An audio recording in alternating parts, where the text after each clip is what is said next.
I have the Nintendo Switch, and I'll be showing you how to restart any game on this Nintendo Switch. So let's say you are playing a certain game. For instance, you might have been playing Asphalt and you've made some progress, but now you want to start all the way from the beginning. How do you do that? So what you want to do is go into System Settings. Under System Settings, scroll on the left hand side and select Data Management.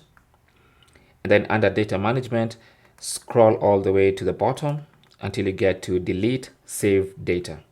Select that. And this is going to give you a list of all the games you've been playing here.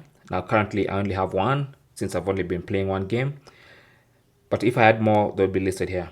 Anyway, select the game that you want to restart. So select it. And then you'll have the option to delete save data for my user profile. Now, if I want to restart it for everyone using this console, I'll just come here. But if I want to just restart on my own user account, I'll select delete save data for my username. So I'll select that. Now it's going to warn me that this cannot be recovered. So confirm by selecting delete save data again. And that's going to delete save data. Click OK. And then now you can go back to home. And now when you start the game, it's going to start from the beginning all over again. Thank you for watching. Comments and questions down below, and good luck.